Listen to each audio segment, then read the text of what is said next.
Hello, I am Wabang Moa, the promoter of Highland Dawn Media, and today I'm glad to have here with us a very seasoned, experienced and celebrated social entrepreneur of Northeast India.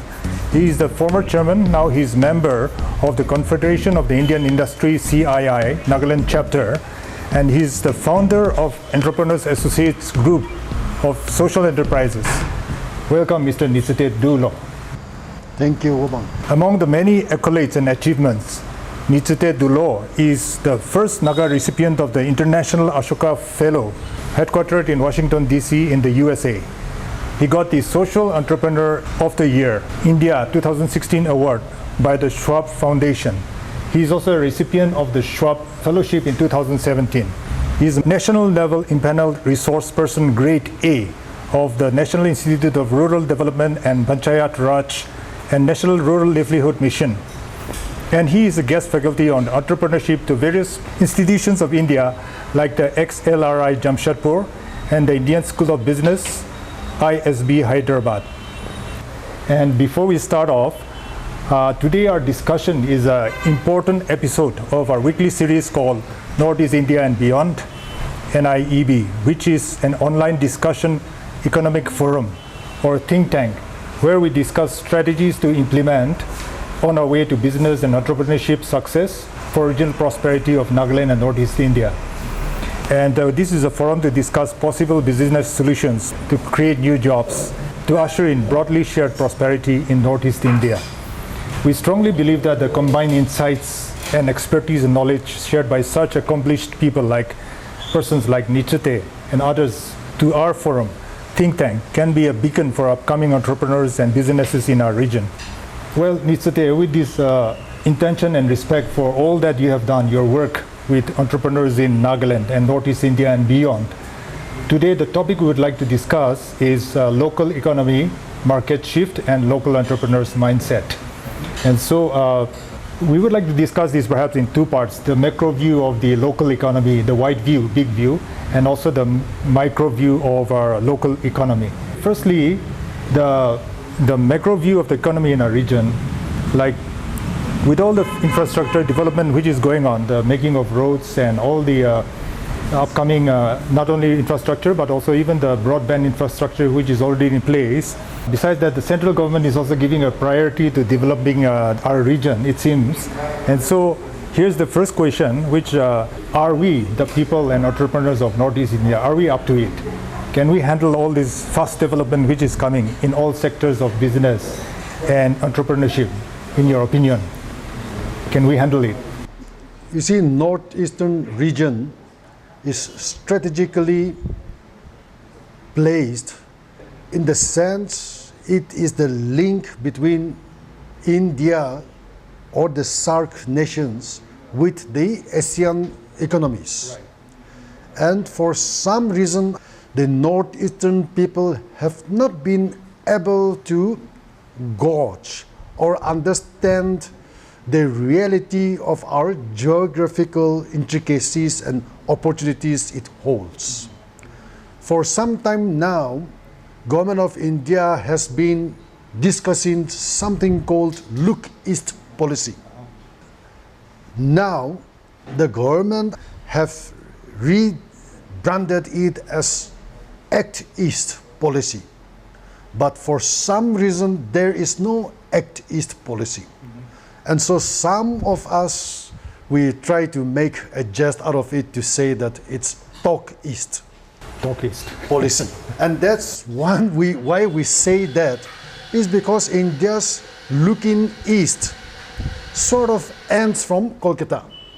So if we look at the macro picture, after the exit of the colonial rulers, the Northeastern people have been only striving to get a pie in the government establishment, which could be the regional government, various state governments, or in the central government, in the sense the best brains of Northeastern region have been only exposed to central jobs like IAS, IPS, RSS, IFS, etc.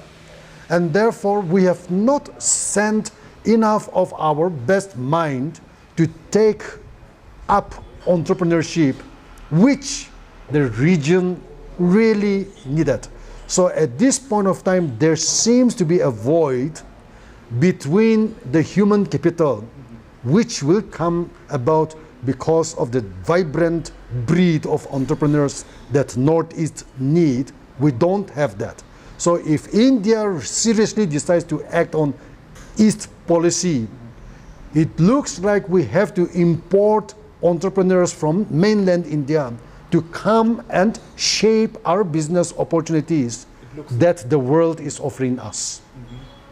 It looks like, but perhaps on the other hand, like I mentioned, government of India is also trying to bring about a change in the infrastructure, improvement of roads, the railways, transportation, as well as information superhighway infrastructure. So what about our local people? Are we up to it in the sense, are we prepared mentally or even physically for all these things which are coming up? So you are right. If we really look at the way India has been governed, you could think of Congress regime and now the new regime, which is BJP regime. During the Congress regime, Northeast was always seen as a highly sensitive military zone. And therefore they built roads where there were no human beings, but if it is needed for military purpose, roads were built. What we are seeing now seems to be a different strategy. BJP seems to be building a number of roads and railway heads across the region, which started during Vajpayee's time with the golden quadrilaterals. And so our people, including the Northeast indigenous group, wherever in all the 8 states they are placed, we want them to come up and take advantage of these new shifts.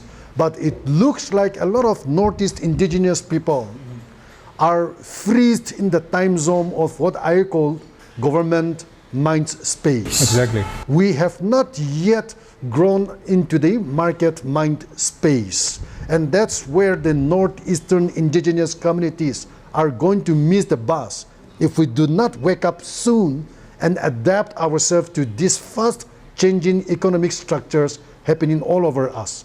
Or else, if we do not take care of this, we will have Marwaris who are settled in Guwahati, Dimapur, Shillong, or Punjabis. They will take over the leadership of entrepreneurship, but the indigenous group will become employees of business houses. Okay. Northeast India and Beyond Institute's mission to inform, encourage, and empower individuals and businesses to seek solutions and pursue economic activity that will ensure broadly shared prosperity and opportunity to impact the economy of Northeast India positively. If we look at our society now, we also seem to know, there is present a knowledgeable, young, and then fast-acting also group of entrepreneurs who are aware of all these factors as well as of the opportunities. But the majority, perhaps, like you mentioned, are people in the middle class or lower section of society, not class. We don't seem to have an open mind, like you said. So we know that from your side, working on social entrepreneurship, you have been working a lot in this area, opening the mindset, the activities, the opportunities for our rural people as well as the people in small towns. So are you talking mostly about this set of people, or you're mentioning the whole, the younger people also? If we look at the Northeastern indigenous groups, be it Mizos or Khasis or Meiteis or Nagas or Arunachalites, we have contractors and suppliers, we have retailers, and we have company dealers, but we lack entrepreneurs. Most of our indigenous communities do not have model entrepreneurs. And so there is something where the young crowd can't figure out, well, I want to be like that person because I want to take up business. Yes. They end up mostly as retailers, and retailer is business, but it is not attractive, or it may not attract the glamour that young people may want to dream of. But the good thing is, because the government job opportunities in the last 20 years are becoming limited. And therefore, a lot of young people go out and work outside the country, in the country with MNCs, and that they come back to think, why can't I do something for the region? So this is a good shift, but we are, as a society, we have not been nurturing entrepreneurship. We have, as a society, the indigenous group in Northeast, we have been promoting government job. We have been nurturing young people to sit for public interviews, but as a society, we have been looking down on entrepreneurship and discouraging our young talent to take up business. And so there is this gap of where the young talent are not attracted to business. But this trend is changing, and what I have seen is a number of young people who came back during the COVID pandemic lockdowns are actually starting out small eateries, small restaurants, small agri enterprises. I hope they don't get discouraged and give it up. I hope they grow, and in 10 years' time, I wish that they migrate from being a retailer, being a small restaurant owner, to own chains of restaurants, to start really developing what we call entrepreneurship and generating, if not thousands of jobs. Each of them, I hope, they generate hundreds of jobs for our people. And if the Northeastern people do not see the opportunities that we have, for instance, Northeast is connected physically to what people call the mainland India, only by 2% of the territory, which is famously known as the chicken neck. The rest, 98%, has international boundary. But this 98% international boundary which Northeast enjoys will have no meaning if we don't understand the potential of what entrepreneurship holds for the region. If our best mind continues to look only for government job, like 1 year ago, when 6 people from Manipur cracked UPSC exam, the chief minister and the whole state went out to celebrate 6 people getting a job in government establishment. Exactly. But there are no system to celebrate if a Meitei or a person from Manipur create an industry whereby 200-300 people jobs are created. There is no celebration, there is no recognition. And so for us to have that type of model, we don't have that model where to attract young people except livelihood business. But somewhere we have to start. If I see we are beginning to have some good models in Assam, but unfortunately they are not indigenous people. You are talking about role models, right? Role models for People us to understand and emulate and Yes. also follow them. So according to you, what would be the definition of a good entrepreneur? No. Yeah. Well, there are some academic definitions, but for me, I would say somebody who has created a new product or service or a new idea that can change a society's way of thinking. A simple thing like how lodging hotels are conducted in Northeast. We have not been able to have good chain of homestays, but if an entrepreneur comes in with developing a quality control system for a good homestays across the state or region, I would think that he or she has created that value system, and he or she is a good,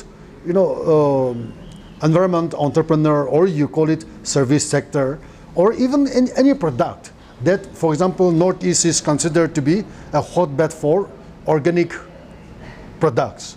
We are yet to see any of the indigenous people able to really produce something which is organic and consumed by the country. So somebody who has been able to create scale and enough job and wealth to impact society is what I would say, even if there are not like Tatas or Ambanis or Godrej. Right. We need somebody to show us that this is possible and this can be done. And actually, Mr. Neichute Doulo and Entrepreneurs Associates is one really good role model, I should say. And so the type of business model you have set up is very unique and also is recognized not only nationally but internationally. And so that is one role model. And Thank you. Thank you, and you totally deserve it. My next question related to the macroeconomy is, could Nagaland and Northeast India grow from a low developing economy to a developing economical powerhouse? It's easier said than done, basically because our mindset is not ready. In 2016, the Forbes came up with a finding in the US that government is the biggest impediment for development. Here in South Asia, we think government is the biggest catalyst for development. And therefore, whenever we want business or opportunities to be created, people tend to look upon the government to create, a super hotel or a manufacturing unit. So, to me, the mindset which comes out from education is really like the World Bank said in 2014. It's not adequate for Northeast and Nagaland to become a powerhouse. But if we look at world standards like Singapore, which changed from a place ravaged by epidemics, malaria and stuff like that in the 50s, to an economic powerhouse by 1980s. It took only about 35 years to turn around. And if we look at South Korea, devastated by the Korean War and became a powerhouse by late 80s and early 90s. Naga society can change far, far faster than these countries because of our social cohesiveness, because of the tribalistic social structuring that we have, and because even if our education quality is poor, the fact that we are literate is a huge capital that we all have. The amount of information that anybody who is literate is bombarded today through social media and from the internet world is huge. If we are willing to change and act, I think in 25 years we can become a developed society, we can become a developed economy, we can become a powerhouse for India and Asian nations, where Nagaland becomes the conduit of trade and commerce. This is possible for other northeastern regions as well, actually, but especially Nagas. Yes, 25 seems to be a long time. Means like maybe even within the next 15 years, hopefully. And you're very much right in saying that our mindset also and our education is perhaps some of the factors which is hampering us. There is an alternative point of view which says that instead of having a huge formal education, being totally educated and all that, now these days where everything is in our fingertips, we can get all the education we want by by the mobile phone and via internet. So looking at young people again with the mindset, if they have the right mindset, they could keep on continuously learning and imbibing all these technologies and all this knowledge which is required. So, but again, like our society is mixed up of all these differently educated people. So we have younger people who are perhaps very advanced, but we have again the middle-aged people who are again still stuck perhaps somewhere in the past. And again, we also have our levels of not only education but the financial and social strategy in our society. So what would be your opinion for the middle level in society, or perhaps the rural people and the farmers? Is there something, there is no magic bullet or magic formula, but something whereby they can also develop and come on par with the younger people or the younger lot who are learning how to deal with this modern situation? Yes. In fact, the biggest advantage that Naga people have over others is their access or ownership to land. In economics, there are 4 factors of production: land, labor, capital, and the organizer or organization. Yeah, the one who organizes all these other 3 factors of production. Nagas have land, we have the labor, we have capital. Maybe limited to start with, but we have capital. We don't have the organizer. We don't have the organization. This is what we call the entrepreneurial spirit. We are lost in the mind of government jobs. And that has immobilized all the three factors of production, although we have this in place. If anybody who wants to start in the village, for instance, I will share with the realities that we have faced, we are experiencing now at Entrepreneurs Associates. In 2019, we started a program called Trees for Wealth movement to plant 1 billion fruit trees by 2050. And one of our farmers, a Chekasan farmer,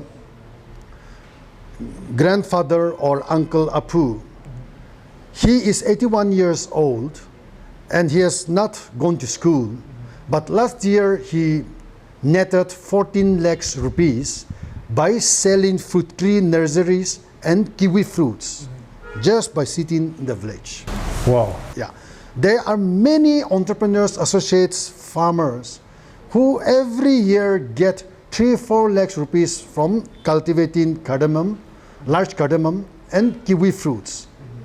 And therefore, if these young people change their mindset that opportunity is there at the village level, which we are working now with few dropout students. One of the dropout students this year is raising about 50,000 fruit tree saplings. And he is very confident that he will not be able to sell all this year, but he is targeting to get 10 lakhs income just from the fruit tree nursery. This is possible. So for young people, the game changer is if they begin to see that their land, this land holding that they have in the villages can be converted into small orchards, or it could be converted into commercial croppings like cultivating turmeric or naga ginger or king chili, which have got high cash income value. By sitting in their village, easily anybody can have an income of 5 lakhs to 10 lakhs per annum. And this does not need hi-fi education. It requires willingness to work and it requires discipline to work. The problem is we were all taught by our schools and colleges and families that you study hard, get good marks, and you become a government officer. And you shall live happily thereafter. But if you don't study hard, you fail, you look at our fields. You will come and look after our pigs and cows and work in the field. A young boy or girl of 5 years old have already distinguished which is failure, which is success. These have to be removed from our mindset, and people must associate land-based economic activities to that of livelihood and income. If this can be so, lakhs of our young people can suddenly become small owners of farm micro enterprises. That they don't need bank loan, that they don't need government subsidy, they only need to change and act. And there will be market created now because times are different. We have very good roads in Peg district this year. Some of the roads connecting from Picharo to Peg, it's really improving everywhere. It's very good. The problem is the road is good. There is no car to carry any product from there.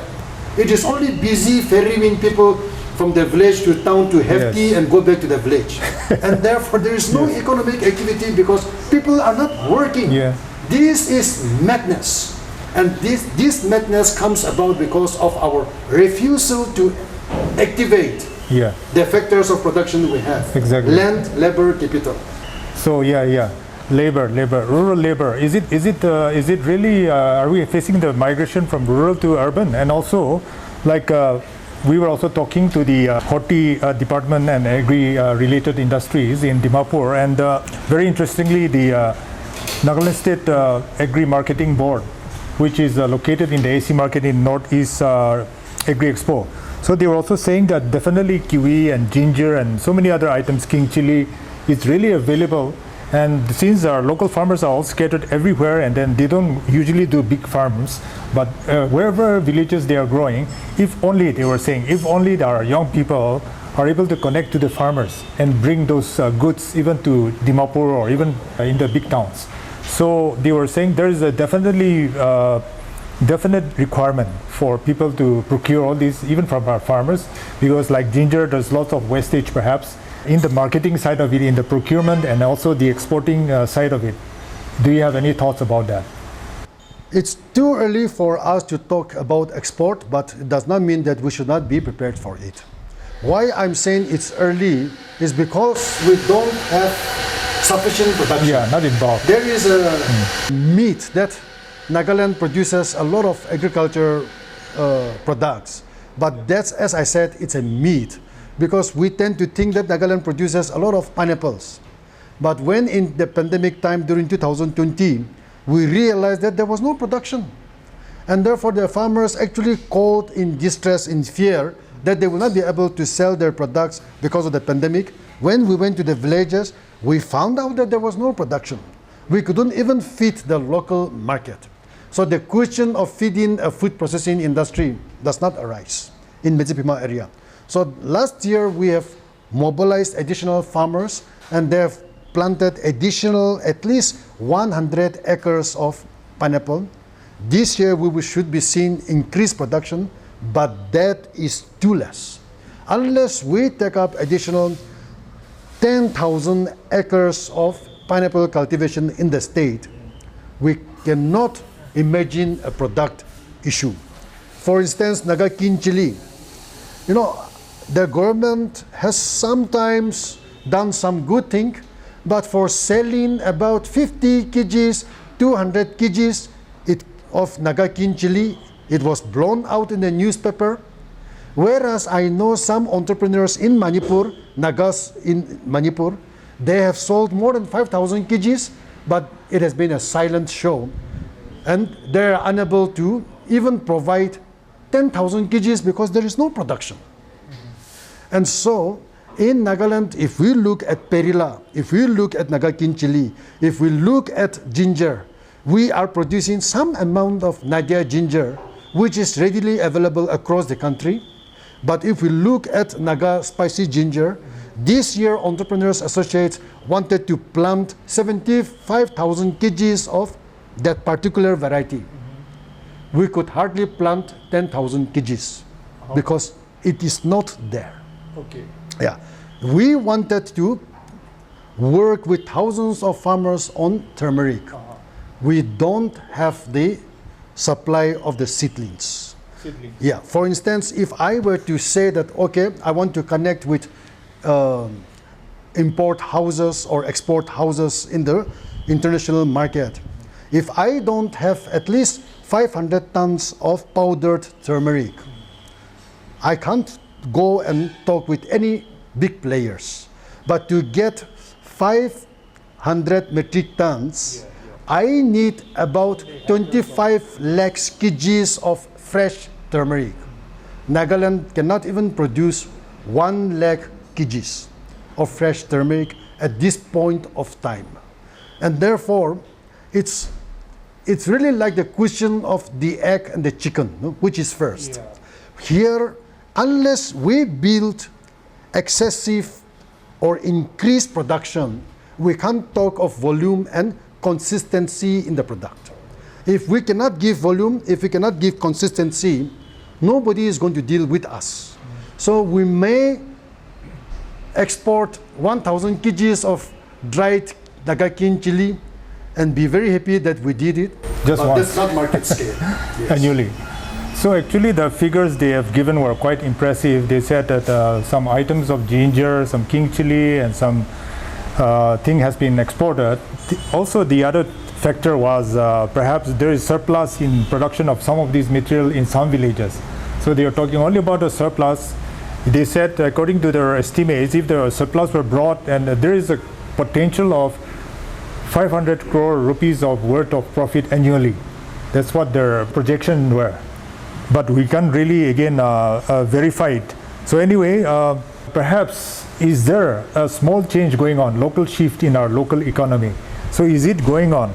And is it due to external influences, or is it due to internally people are realizing? Is there a market shift going on? You see, our government departments are also trying their best to bring changes. But the fact is, they are not the right people to do business. And I think they should not be doing business because they're not trained to do business.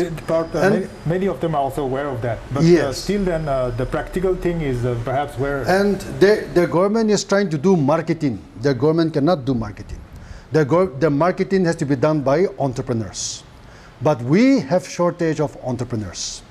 The government has given very good reports that this much has been done. If so, we should be seeing the changes at the grassroots level or at the village level, at the farm level. They also say that it's only starting now, and our people are also developing awareness about it in their defense. Yes. So there is the missing link where we project ourselves as a state growing and developing, but the reality is these are not happening as the official data shows. For instance, we show a data of huge production of fishery. We know for sure that we don't have fishery production. We have huge data of showing that there is so many piggeries. The fact is all our pigs are coming from Punjab and Haryana and from Assam. So the thing is now for government to stop talking, and I think it's high time for the government to really act, but the government should know up to what extent can it work. It can take up the facilitator role, but the implementer role should be left to the actual individuals who are doing it. And if that be so, in few years' time, government can create a lot of impact. So I feel that Nagaland is really way behind in agricultural production. For us, we are seeing, for example, like in 2003 and 4, Entrepreneurs Associates started working with Tufame village and Javame village. We provided market, we provided them loan to start cultivating potato and cabbage. Today, these two villages are the success story for whole Nagaland. Exactly. But it is so small. It cannot even feed Fitzroy town. You see. So, we talk about Longkom. Perhaps in their own village they have some surplus. They have some surplus, yes. But that's not enough for any business scale. Okay. We talk about Longkom, and in 2006, Entrepreneurs Associates started something called inter-district trade. So from Javame, Tufame, we brought cabbage to Mokokchung, and from there, from Longkom, we brought Longkom tomatoes to Kohima and Peg district. Inter-district trade. Till now, Longkom tomato is there. But if we are to set up one tomato sauce factory in Longkom, it cannot feed the market. I mean, it cannot feed the factory. So, in some way, we see a little bit of things happening, but there is not enough scale for us to really take advantage of a particular market. So this mindset has to change. It doesn't mean that nothing is happening, but for me, I have been in this space for the last 20 years, and I know that we don't have volume, we don't have consistency in the market, and we don't have entrepreneurs in place. And of course, we have a very shy banking system which do not want to, very reluctant, very shy, and to some extent very redundant banking sector when it comes to promoting entrepreneurship, because they have had bad experiences with government-based schemes and loans. Okay, so earlier you were also mentioning that the unemployed young people in their villages, they could be in touch with the farmers and get these products, or they could also set up their own small farms. So supposing our Naga village is set up in such a way that we are growing all sorts of plants, and then if they in the village, the entrepreneur, they are able to see and find the demand or the surplus which is there from their village, and if they are able to give this even in small amounts to perhaps a central supplier who is located in Kohima or Dimapur, Then would that also help? And what would you say to those rural young people as well as people from small towns? So when we talk about macroeconomics, we are very far from where we want to see the game being played out there. But when we talk about micro phenomenon, here and there people are experimenting. Like I gave you the example of an old man, not old, because old is again relative, but he's 81 years old and able to make 14 lakhs rupees by sitting in his village and planting fruit trees and also raising fruit tree nurseries. And we are beginning to see that some young people are taking up farm as a micro enterprise, as a livelihood activity. These are encouraging trends, but we don't have the aggregator at the market level. We are still very short of a Naga taking up business activities. We are still at the mercy of a Bihari in charge of vegetables in Dimapur. So the vegetables from Fitzgerald side come to Dimapur and go back to Kohima. We don't have the aggregator in place, and these people are least bothered about the interest of the farmers because their mind does not function like that. Their mind is only how to get profit from the transactions that they make. They cannot go and talk to the farmers at the village level and speak about the benefit that they can get, the mutual benefit he or she can get. That's because the trader in Dimapur may not be educated, may not have a bigger world picture. Exactly. So if we really look at those market systems to be in place, we don't have yet. And we really need educated Nagas to be there, but the Nagas, educated Nagas, their priority is government job.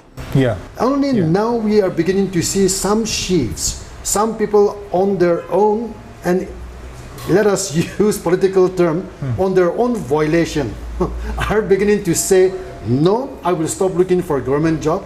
Let me take up entrepreneurship. And they may not have capital, but we are beginning to see young people are willing to sacrifice and taking up small micro enterprises. These are our hope. I want to encourage them, but I want to tell the young people out there, agribusiness is not to be misunderstood as, associated with poor farmers. In India, the problem with agriculture has been in India.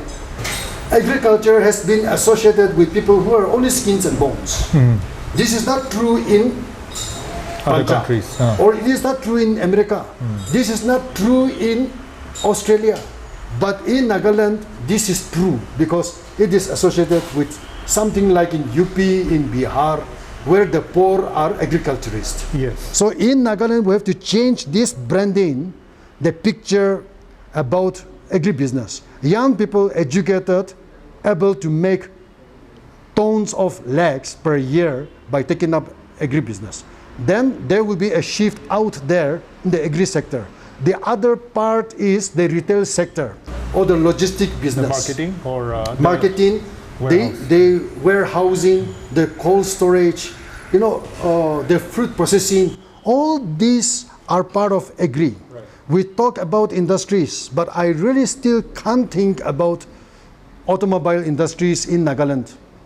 I can't think of good factories because here we need to put certain things in place which are not there. But I feel that tourism can really take off, but we need the entrepreneurs. For instance, like few years ago when there was Hornbill, 1,500 cars, it was estimated that 1,500 cars were hired from Guwahati to bring tourists from Guwahati to Kohima. That's because we don't have entrepreneurs here operating in the tourism sector. We have tour operators, but they don't even have 10 Innovas. Forget about 10 Innovas, they don't even have 2 Innovas, the tour operators of Nagaland.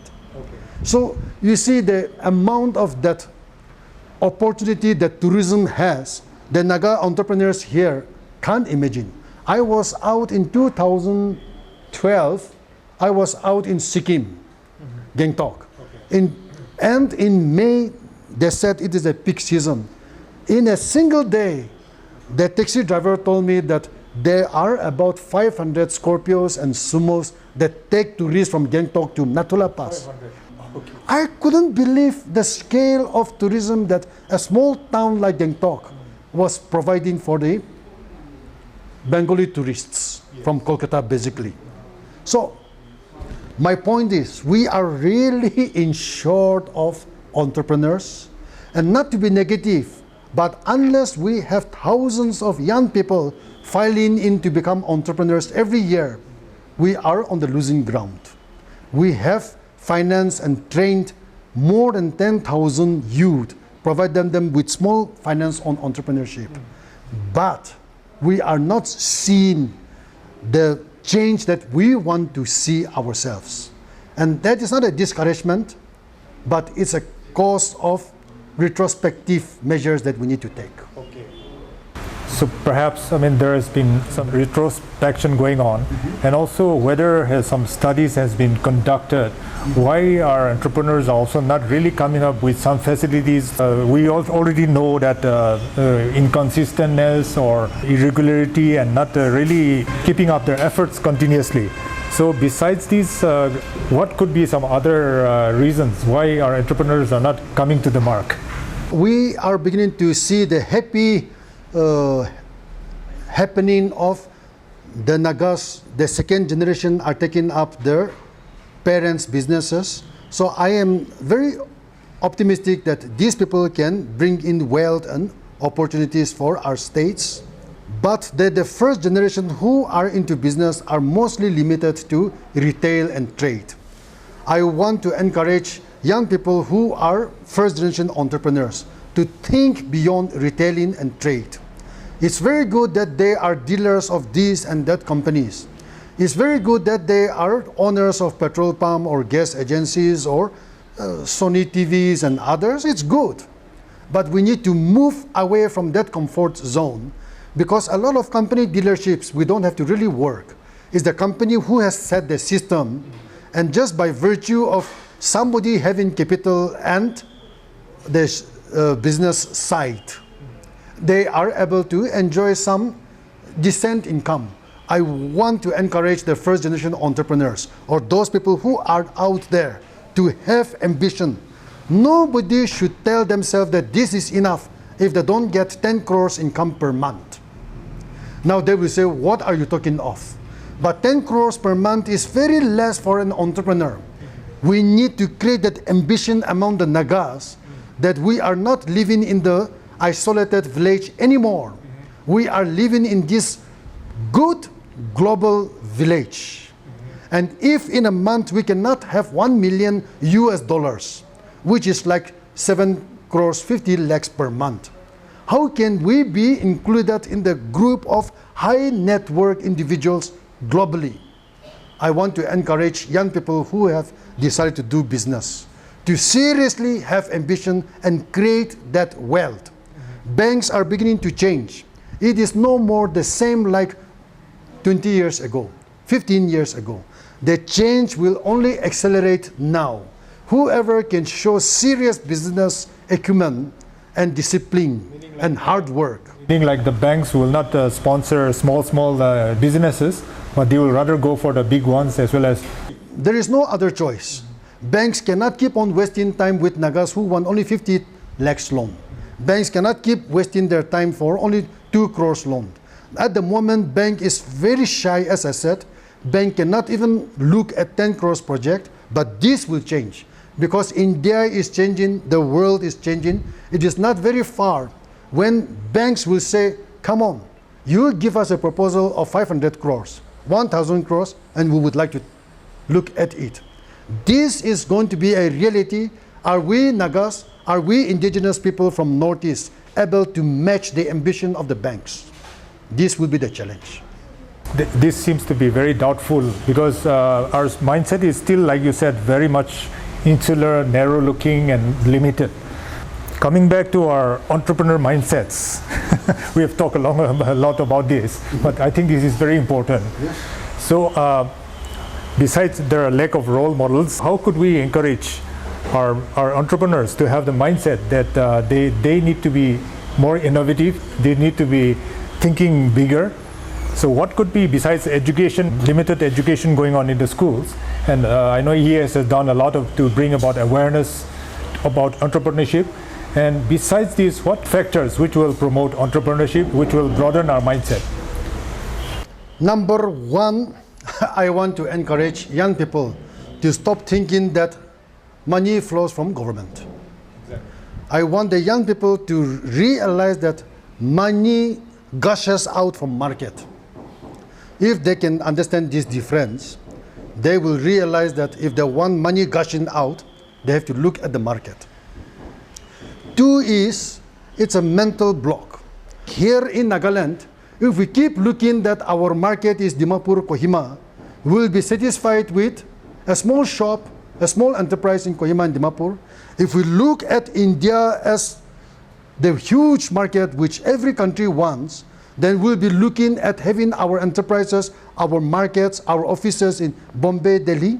But if we look that, well, the world is the market, we will be looking at how our logistic business can start from Kuala Lumpur, drive all the way to Bangkok, to Mandalay, and reach Dimapur in 3 days' time, in 2 days' time.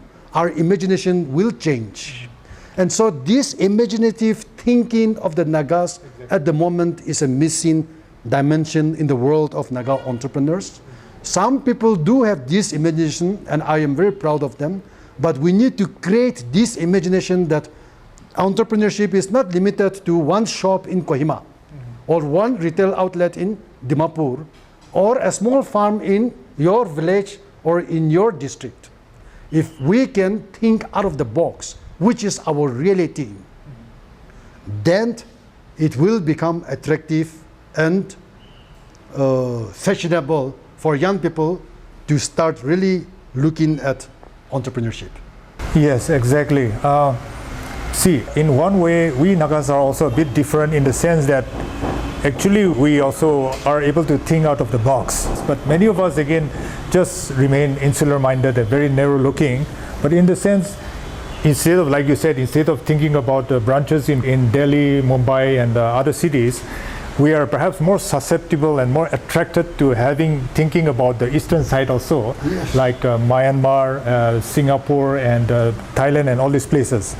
So definitely the government of India is also very much aware of this, and they are developing the infrastructure. Besides the information superhighways, already we are getting all the information. And also the ASEAN countries, they are not only ASEAN, but Singapore is included in ASEAN, and Japanese. The Japan government is very much supporting and all the infrastructure projects in the Northeast India. And ASEAN also, they are very closely related. So that is one way perhaps our people can also become excited in one way. But we are very limited experience. We have not gone out and seen these countries, many of us. So we really don't know the potential. But if we show them, or if somehow they are able to see what is being done in these countries, or this perhaps just the neighboring Manipur, or even in Burma, some examples, then perhaps that will also open up the mindset, open up the mind of our people, right? Yes. In fact, Manipur already health tourism has become a reality. It's attracting a lot of health tourists from Myanmar. Okay. Okay, this is one question. Yeah. With regard to local farmers, rural people, and street vendors, again, coming to the micro mini view now, what could be the prevailing mindset and outlook? And EA has done a lot in this field. So can they have a change in their outlook, the way of life, the way they earn? So what is your observation about this? See, we have been always working with micro entrepreneurs. Some of them have grown a little beyond micro entrepreneurs, but we have not grown up to that scale as I mentioned. And I want our people to grow to that. And why we work with street vendors is we don't want them to always be street vendors. They can migrate, they can move on from being street vendor to a bigger business person. And so we teach them how to save money, we teach them how to invest, we teach them how business should be conducted at a bigger scale. The same thing, we build the capacities of our micro entrepreneurs. At the end of the day, what I have seen is, it's actually the mindset. the lack of ambition among the human beings that we work with. If they are satisfied with the little that they get, they will not grow. Okay. If they are satisfied with the education that they have, they will not grow. An entrepreneur who wants to do business needs to be very well informed in that particular line of business that he or she has undertaken. During the pandemic, we saw a number of women who were able to sell used clothes to even Bangalore. No? And I thought that was very good, because we have lots of Nagas who do second-hand clothes business, and they were able to sell that to city dwellers in Bangalore, Kolkata, Bombay, Delhi. That's magnificent business. But that business is not going to be a scale business. It's going to give them some decent income, but they have to grow out of that, and with the little learning and money that they could accumulate, they should grow bigger than that. So the biggest impediment that I have seen among our people engaged in these micro business activities, we lack ambition, and we have not been able to skill ourselves by wanting to learn more and build it up. And that is the need. They need to create ambition. They need to skill themselves up and grow much more than what they have achieved. What they have achieved so far is good. It's fine, but not enough. It's like the movie, the world is not enough. Whoever wants to be the entrepreneur, the world can never be enough. Okay, perhaps it needs a different breed of people to be an entrepreneur also, in Yes. many sense. In many sense. In many sense. And so another thing is perhaps there's a disconnect between our street vendors, the farmers, and also the modern entrepreneur who is trying to also perhaps even like you, EA, who are getting the products from them and trying to congregate to like it and to market it also, right? That is one of your... We are trying to aggregate farmers' produce and create it into a marketable product. Right. But it's still in a very early stage. We can't even talk to any supplier saying that, look, we are working in honey. We have 100 tons of honey. At the moment, we have only about 5 tons of honey with us, and I think we are the biggest honey collectors in Nagaland. Okay, It's but nothing. major supplier. It's not. But you are also not trying to disseminate to the local market, right? Yes. You are trying to do that. Yes, no production. If you think about chili, if you think about kiwi, even kiwi, we can't even talk of 100 tons. It's too less. So is there a disconnect between the rural farmers and also perhaps is there an opportunity for the young entrepreneur who is wanting to, again, like you did, to disseminate, to gather it and to distribute it or to give it to a major supplier? It will happen, but it will not happen overnight. It will take 3 years, 4 years to streamline the processes of how products and goods move. If somebody has the patience of 5 years, come on, get it. He or she can do it. If they're willing to be disciplined. You said in 2006 you tried to the inter-district this thing. Yes. So you've been doing from long ago. Right. And is there any other way the local produce, the rural produce products, surplus products, is there any other way that these can get to the market in a better way, in a faster way, in a more efficient way? Yes, we need cold chains, but we need a huge market aggregator. We don't have market aggregators in Kohima. We have only market aggregators in Dimapur. And so, unless we create chain blocks, and unless we infuse in capital or market systems with the numerous farmers that we have. So at Entrepreneurs Associates, we have developed a principle, a system called micro by one, volume by mass. If we are able to encourage 10,000 farmers to cultivate half an acre each on ginger, we will be able to produce mass. But if we don't come to this aggregative farming, it is not cooperative farming. Single farmer. Yeah, I call this aggregative farming system because our land holding pattern is in that way. Individual. I am talking theoretical, hypothetical. We are putting it in practice, but you'll be able to see it only after 3 years, 5 years from now. So I don't have the authority to say that this is the model that is going to work. But we believe that this is going to work, and already this seems to be working in the villages that we are starting out now. So that will create volume and consistency, I hope. You've started that the last few years ago? It's actually a response of COVID pandemic lockdowns. Yes, yes. So this type of thinking was there in our mind, but earlier we used to brand it as farmer clusters, but now we have streamlined it and make it with more clarity. And so since 2021, we have been implementing the model of micro by one, volume by mass, where we take in each village at least 50 farmers to cultivate a particular crop.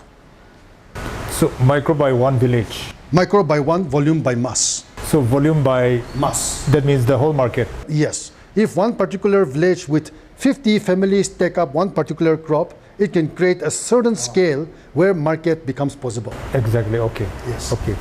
So for the active and for the very, even for the rural young person, there is an opportunity there, right? There is a big opportunity. Oh yes, huge untapped opportunity. The opportunity is not visible because we are only focused on government job. How many of our young people, boys, are looking to join Indian Army, whereas in their village, if they sit and work in their village, they're going to get more money than what they're going to get from being an Indian Army Jawan. There's potential, much more potential. Yes. Okay, so the very important mindset and also the, just a small bit of encouragement and education perhaps could really work wonders if, and you are providing that actually, a real role model. And so we hope that your model will work. Yes, I hope so. Aggregation model. Yes, it's already showing positive results. Right. Yeah, and why I was saying, giving an example between Indian Army Jawan versus the boy who can be there in the village tilling his land, is because the family also discourages that boy to work in the family land, but rather than pushes him to become an Army Jawan. Yes. And in the process, when he gets married, he becomes an absentee father. Yeah. And because he becomes an absentee father in the family, we have a problem of various associated family problems when you have absentee fathers. Exactly. And our Naga society is very small. Officially, we are 20 lakhs, but practically we are hardly 15 lakhs. And so we need to understand all these social dynamics if our job is going to create family imbalance. If it is going to disturb our social equilibrium, we need to find out ways and means which can enhance our society's cohesiveness and our society's equilibrium, rather than disrupt it with jobs which takes away fathers away from boys. Exactly, that is a very important point, very important thing to be noted. And we really need to work towards social equilibrium and social balance in our different fields of society. Yes. Okay, so perhaps coming back to that young person, to that individual in the village, but if he stays in the village and he has got the ambition, the thing is he can work alone, so how would he or she be able to recruit others to work in that farm? No. And how would you encourage him to do? Initially, it may be him alone or her alone. I know one girl, she is a trained nurse. She got even government job as a nurse. She has refused to join, and she wants to take up agriculture. So she came and met me in the office. I said, very good, go ahead. So we are finding people who are taking up things because they love doing that. So even alone, they should do it. But once they prove that this can be done, needless to say, because of the cohesiveness of our society and because the way we are so closely knitted, many people will follow. And that is what people say copycat. It's not copycat. It's emulating the good thing. We cannot say copycat because today a good thing also attracts the fly. No? So many people will take it up. And therefore, if the whole community wants to start taking up even a single activity like turmeric, ginger, chili, we need to find out how to market that. It's better that 1,000 farmers cultivate it rather than just 100. That's because of our peculiar way of land holding. In America and Australia, one farmer alone may have 1 million acres of land. In Nagaland, it is impossible. Yes. We come from a social group of called equitable distribution of wealth. And therefore, unless we go to a model of where we call micro by one, volume by mass, where we aggregate. That is why we need many farmers to join, to cultivate or to take up a particular activity. So if one person can do it, I'm sure in the following years, many more will come in, but we have to know how to market that product and service. Okay, so in one way, is EA doing anything to identify that 1 or 2% in particular village who could be role models, who could be doing that we are and doing that encouraging a lot. others? Okay, we are doing that a lot, and we are building up models, and even dropout students are able to prove that there are. So one of our dropout entrepreneurs, rural entrepreneurs, I hope he gets at least 10 lakhs this year. Wow. If he gets 10 lakhs, we'll put it in our catalyst and publish it for people to see that. What crop is he? He has orchard, and he has fruit tree nurseries, and he does all what others do. But we are discouraging people from doing everything. They have to zero in down, specialize on certain activities. So fruit tree nursery is one, orchard is one that he has. Acha, one problem, it's prevalent in all Naga villages. They tend to grow all sorts of crops for their own consumption. So that is perhaps one problem whereby to mass produce 1 or 2 crops is not possible. So what could be done to cancel that problem? We need to stop the idea of self-sufficiency. So a farmer, he wants perilla, he wants sesame, he wants tomato, he wants chili, he wants corn, he wants beans, he wants collard. Everything to be with him, millet, everything. Yes. So he cultivates everything. This idea has to go. We are living in the... we have been done for centuries and for everybody. Because that has been what we have been trained to be, self-sufficient.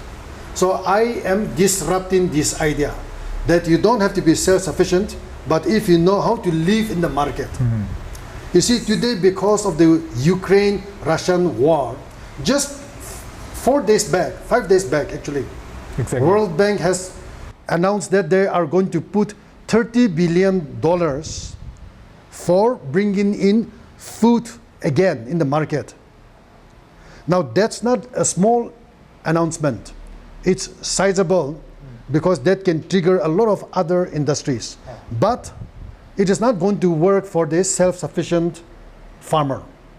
It is going to work for the farmer who specializes on certain agri-products. So years ago, my parents told me that they want to accumulate paddy. I asked them why. Because they come from a culture that paddy was the measuring yardstick of wealth. Not anymore today. But they can't outgrow the fact that even if they don't cultivate paddy, they can still survive. Both of them are in their 80s. And last year, because of the near drought situation in Nagaland, they didn't have a single harvest of paddy. They were so worried. I said, I'll buy you paddy and give you. So this year, when I bought paddy, they said, now our barns are full, we don't need any more. I said, you didn't cultivate, it came from the market. They need medium of exchange, which is money. The same thing, the same idea has to be drilled into every farmer. If the farmer knows how to get fish, he must produce fish. If the farmer knows how to produce chili, he must produce chili. If he knows how to produce pig, he must take up piggery. This is what we need to drill into the heads of our young people. And we should not practice what our ancestors have been practicing all over these years. If we want to make money in the market economy, we need to change. We need to adapt. Exactly. And we can continue as a hobby, but not to get money by doing everything and together like our ancestors. You were also starting to mention earlier that these crops may be grown, but the marketing side of it is another factor. So perhaps, anyway, I'm jumping ahead, sorry. Yep. But according to you, what are the future possibilities and prospects for local business growth? And not only the local market, but perhaps even through online, because a lot of people are also doing online sale of items. So do you have any thoughts on this?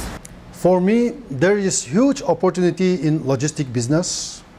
And like transportation, like yes, warehousing. Logistics. It's going to be huge. It's huge. Again, I think hospitality sector is going to be huge. Hotels and yes, and even restaurants. Yes, it's going to be huge. Homestays. Yes, homestays. But I think service sector like financial services, like banking sector, is going to be very good for Nagas and for the Northeastern region. And why these are interrelated? Because if India, as South Asia, is to be connected with Asian economics by land, there is no other way but to trespass Northeast region. And for us, culturally, food habits, socially, we are akin to each other. We can play that linking role. So I think these are going to be massive. Two is, if our connectivity is going to be great, then what you talk about technological business are going to be a big game changer. But these are only what we dream. At the end of the day, we have to roll up our sleeves and start working. If we Northeastern people, if we Nagas think that working is not a cup of tea like what is done in the government job today, if we want to go into the future with the idea of government work culture and discipline, the day we enter the market, we will fail. But if we are willing to follow certain principles like Jack Ma said, 996, 9 a.m. to 9 p.m. into 6 days, if we are willing to work, I think Chinese will be happy to take us as their partners. I think Burmese will be happy to work with us. I think Thai and Singaporean, Japanese will be happy to work with us. But if we are willing to work only for 2 hours like now, reach the government office at 12 noon and get out of the government office by 1:30 or 2 p.m., then we will become like the Indian businessman who says, yes, and never does. And that is like the bottleneck for India as an economy to grow. Not because India doesn't have capital or market or infrastructure, but the human quality is missing. Like that in Nagaland today, our human quality is a missing link for our growth. Not capital, not infrastructure, not government. In US, Forbes magazine described government was the biggest impediment for economic development. World Bank has identified India as poor quality of education as one of the biggest impediment for economic growth. To me, in Nagaland, the biggest impediment for economic growth is our mindset and our work culture.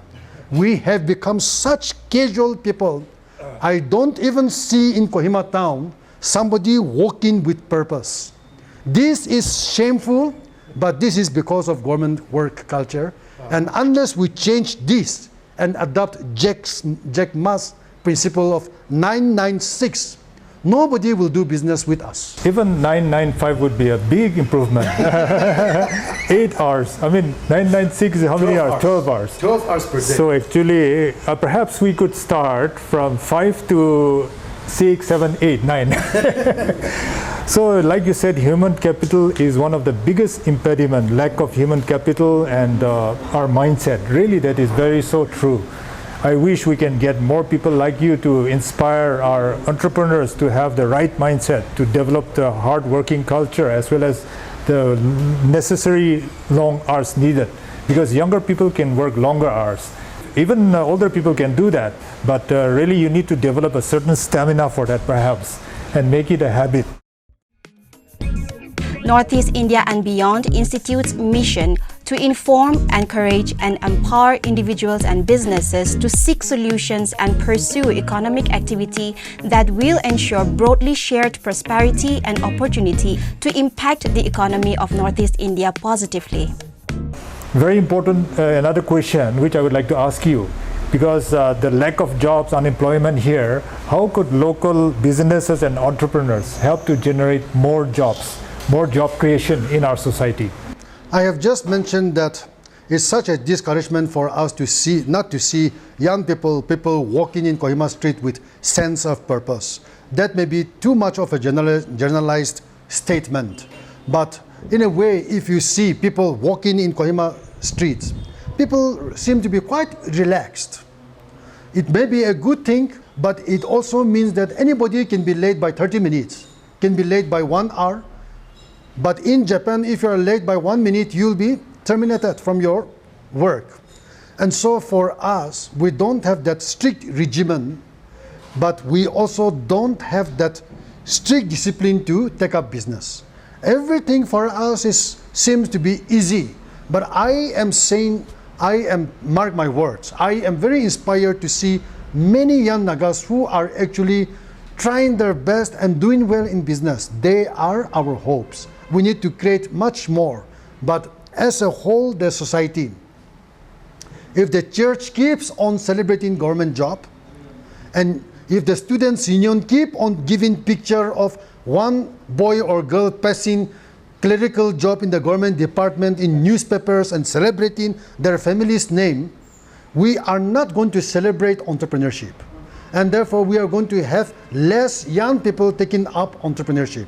So there are something called societal mindset shift that is needed.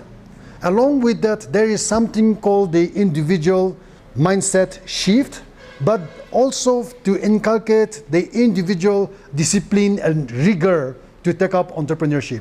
I see some young Nagas doing business in the town, but they're opening their shop only at 10 a.m. when the sun has risen already at 4:30 in Kohima as of today. If they come slowly to open their shop at 10 a.m. and close their shop at 4 p.m., how will they ever succeed in business? I wouldn't like to go to that shop. And they could not create more new jobs, right? Yes, they cannot create that job. So for us, we need dynamic, vibrant entrepreneurs.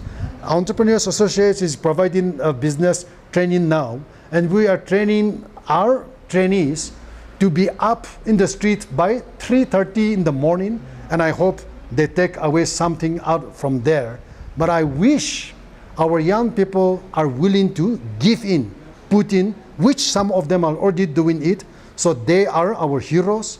We need their breed of entrepreneurs to grow, and if they can sit down and do jobs properly, they will be the generators of job and employment opportunities for our state.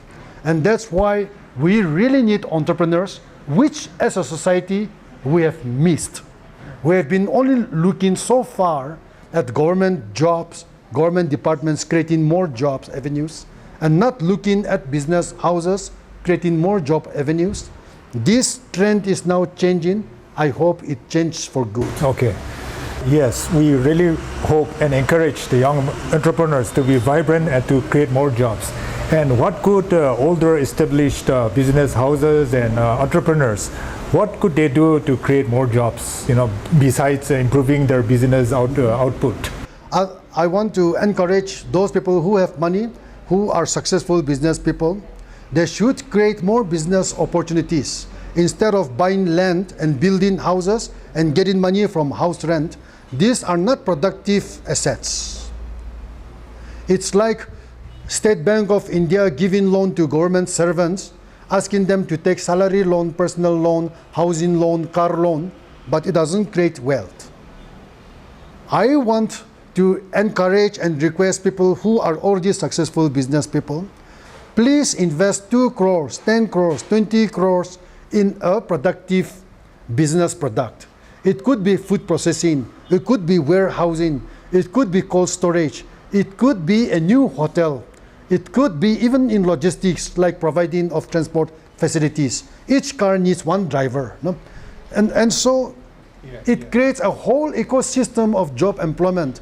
But if they put in 10 crores into one building, where from every month they're collecting house rent from migrants from Bangladesh, from other parts of India, who would bid for the highest rent that they can provide. They get money, but they create no wealth for us.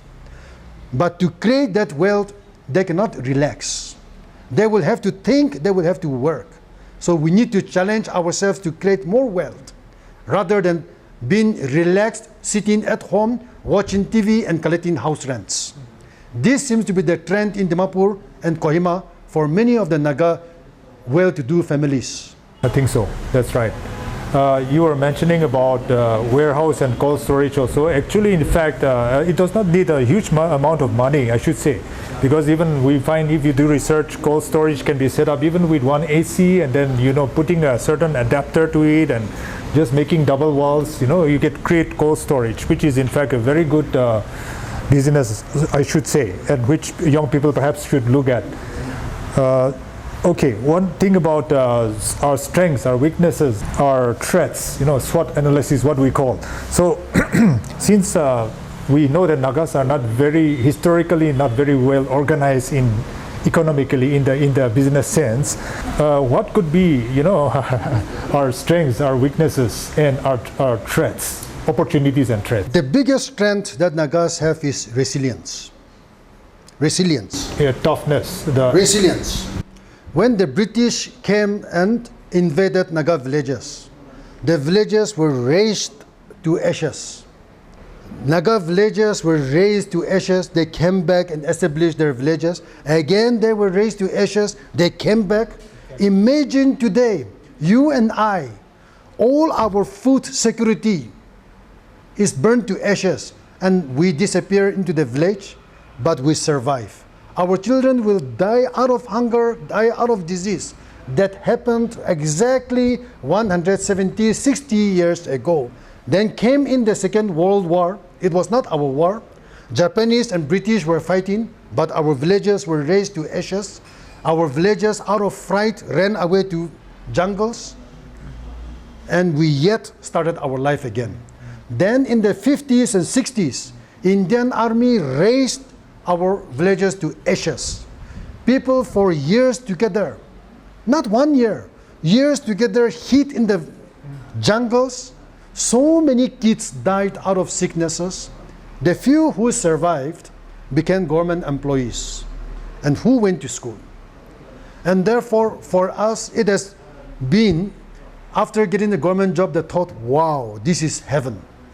We have not been exposed to market economy or exchange economy per se. Since the 1970s and 80s, after the statehood, we have been exposed to only government salaried economy. And so I have been saying for the last 20 years, we need to change this economic structure, which is fueled by government salary. It's not salaried by private houses, it's government salaried. And therefore, if we are going to change, our biggest asset, as I said, is resilience, and our weakness is dependency on government. Our weakness will be, or if we are to look at threat, I think the mindset that government job is what every educated Naga should get is really a threat. I would say our weakness, one of the weakness for us is the idea of quick success, because that comes from the government culture. Instant 1 year, 2 year success. A young man is hunting for a job, unemployed, and suddenly one uncle gives him a backdoor job, and next month, lo and behold, he is enjoying 25,000 rupees by sitting at home, by just getting one employment letter and signing it, and still he has not gone and joined his job. He's still in the office saying that I'm on sick leave or on holiday leave or on study leave, but the salary goes to his account. That type does not happen in business. In business, nobody gives them money every month for no work done. So I think this weakness is something that we have to do. And of course, opportunity, we have talked about it. The market opportunity vis-a-vis with the international market opportunity. With the same thing, our land holding system where micro by one, volume by mass can take it up. That's agriculture. But the fact is, the opportunity that we have is, by Nagas by default, they may not speak the best Hindi. But most of the young Nagas know broken Hindi. Most of the young Nagas know very good English. We are fluid people.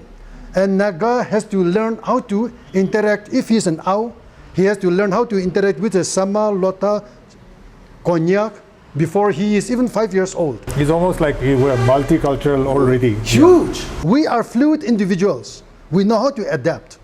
I know 5 languages.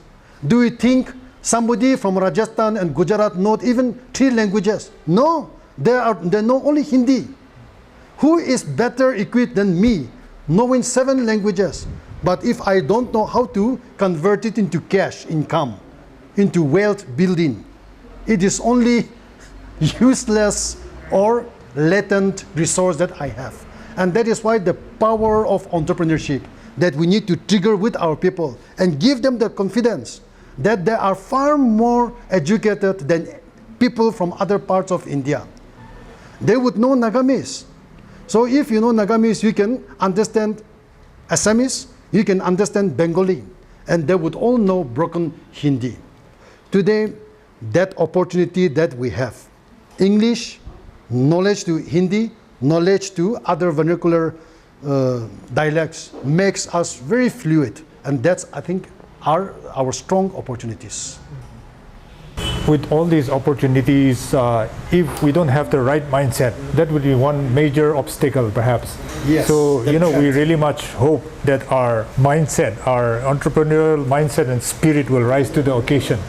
So that is one thing which Neichute is always doing all through these years, trying to encourage our young people to go in for the spirit of entrepreneurship and to really come up and change our land. We're coming to the end of our long talk today, and thank you so much for sharing. So you have already said a lot about young entrepreneurs could do. So is there a message you would have for the consuming public, local public people, as well as the families of the entrepreneurs? Is there something you would like to say? To those people who have taken up business, I want to tell them, don't give up. Never give up. Because they are going to be the generators of wealth and opportunities for our people. To the family, I want to encourage them to encourage their children, even if they failed in business. There is nothing wrong in failing in business. But if we don't pick it up from there again, then we will meet failures. So if we meet failures, we should not give up.